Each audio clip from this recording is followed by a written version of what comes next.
The big story that we're breaking right now, the CBI has charged Rajinder Kumar, who headed the Intelligence Bureau in Gujarat, and 3 more officers with murder and conspiracy in the case of college student Ishrat Jahan's killing. She was killed by state police officers in an encounter 10 years ago. Besides Rajinder Kumar, 3 serving Intelligence Bureau officers, P. Mittal, M.K. Sinha and Rajiv Wankhede, have also been named in the CBI's second charge sheet in the case. The move is expected to worsen the friction between the 2 agencies over this case. The IB and Home Ministry had insisted that the officers can't be charged with doing their duty and passing on intelligence. In the charge sheet, former IB officer Rajinder Kumar and other IB officers are named for abduction and conspiracy to murder. Significantly, Narendra Modi aide Amit Shah has not been named in the supplementary charge sheet that has been made jointly by the Gujarat Police and IB. Earlier, in a letter to the CBI, former Gujarat DG Vanzara had alleged that Amit Shah had intimate knowledge of the Ishrat Jahan fake encounter. In a 10-page letter, Vanzara had alleged that Gujarat Chief Minister Narendra Modi has been shielding Amit Shah at the cost of police officers. Let's just listen in from the, we've got a word in from the lawyers. Let's just listen in. નામ આજે CBI ચાર્જશીટમાં રજૂ કર્યા છે, જેમાં Rajendra Kumar, T Mittal, એમ.કે. Sinha અને રાજીવ વાનખેડેનું નામ છે. આ ચારે નામ અગાઉની ચાર્જશીટમાં કોન્સ્પિરેટર તરીકે એમની જે મેઇન ચાર્જશીટ હતી એની સાથે દર્શાવવામાં આવ્યા હતા, પરંતુ એમને આરોપીની લિસ્ટમાં રજૂ કરવામાં નહોતા આવ્યા. એ આજે CBI દ્વારા ખાનાપૂર્તિના ભાગરૂપે કામ કરવામાં.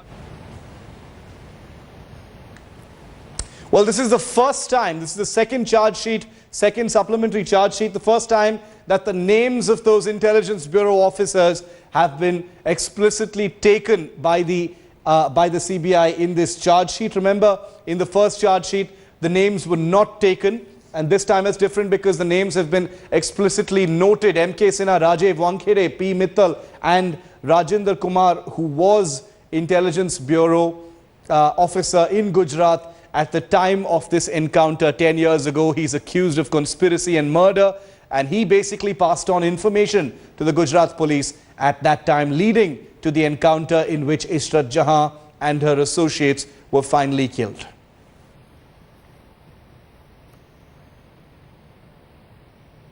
We're going to get in some inputs from Gujarat right now. The glaring and conspicuous by his absence from the supplementary charge sheet is Amit Shah. Gaurav Sawant is with us for a perspective on this. Gaurav, take our viewers through why this particular charge sheet is so important. Well, as you rightly pointed out, Shiv, this charge sheet for the first time names Intelligence Bureau officers, especially Rajinder Kumar. There was an intense standoff between the Intelligence Bureau and the CBI when the CBI wanted to question Rajinder Kumar. The NSA had to step in to ensure that Rajinder Kumar was questioned by the CBI in the Ishrat Jahan alleged fake encounter case, but the IB stands by its officers. Now that Rajinder Kumar has retired, the CBI has named him in the supplementary charge sheet. They've also, as you rightly pointed out, named 3 serving officers of the Intelligence Bureau. There are 2 main charges here. As far as Rajinder Kumar is concerned, he's alleged to have provided the weapon, the AK-56 assault rifle that was planted, as the CBI claims, on Ishrat Jahan. This is a charge that that my sources in the Intelligence Bureau completely deny. They say this was a genuine piece of intelligence that they had, yes, that Ishrat Jahan and other alleged Lashkar-e-Taiba terrorists had sneaked into Gujarat. They passed on that information to then DG Vanzara, who was then heading the crime branch of the state, and then there was an encounter. The Intelligence Bureau says they never ordered an encounter, they never ordered a hit. They passed on intelligence. They gave specific information about when these people were going to enter Gujarat, and it was the Gujarat police that independently carried out an encounter where Ishrat Jahan and her associates were killed. Stay with me for a moment. Senior lawyer Mukul Sinha is also with us on the phone line. Mr. Sinha, this charge sheet names Rajinder Kumar and the other Intelligence Bureau officers. It doesn't name Amit Shah. What are you reading into this?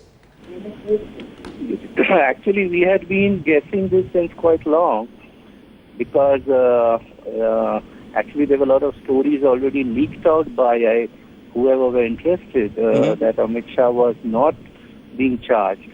But we believe that the charge sheet papers, even the original ones, have enormous amount of evidence against him. So there seems to be some compromise down the road, either with the CBI or with the party. We can't guess.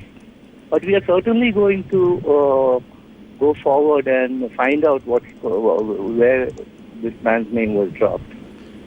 And what is the next step as far as these charge sheets is concerned? Is this, in your view, Mr. Sinha, is this forward movement in the campaign that you and several others have been leading on this particular case? Let me first quickly clarify. It is not our campaign. It is a cause of justice where one young lady with three of her friends were killed. Yes. And I believe that they deserve to get justice within the Indian criminal system. And for last 9 years, they have been denied. So we as a group of lawyers have taken up the cause, and we sincerely believe from the evidence on record, not from any faith, that both Mr. Modi and Amit Shah both are involved in this case.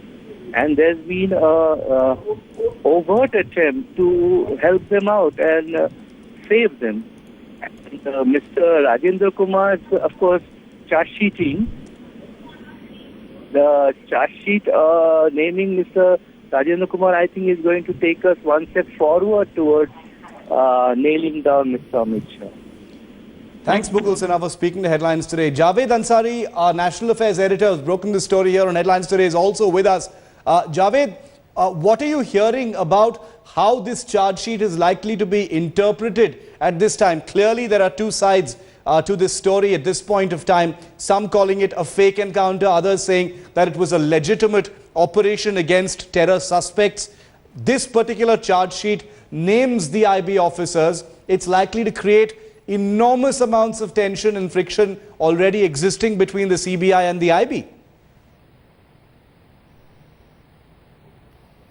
Gaurav, if I could put that question to you. It indeed does. The IB and the CBI have been at loggerheads on this because the Intelligence Bureau insists they just passed on intelligence to the Gujarat police.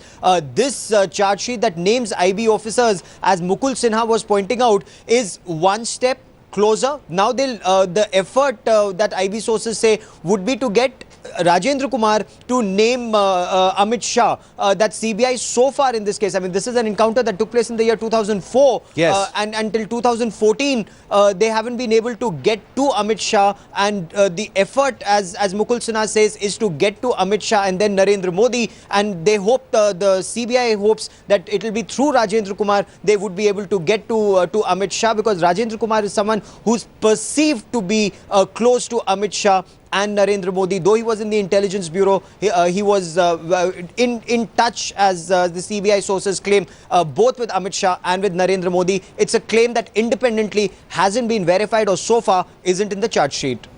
Javed Ansari is still with us. Javed, the National Affairs editor, is still with us. Javed, how is this likely to be interpreted, this particular charge sheet? Amit Shah's name conspicuous by its absence from this entire charge sheet. There had been speculation that, you know, there was pressure on Rajendra Kumar to come out and actually name Amit Shah in some way or the other. That hasn't happened, but his name is absent from the charge sheet. So is this forward movement as far as the campaign to label this a fake encounter is concerned? Well, I'm not so sure if this is a forward movement. But this is certainly something that the BJP and Mr. Amit Shah's supporters will crow about. They will say that this was a part of a smear campaign to try and denigrate not just Mr. Amit Shah, but also Mr. Narendra Modi.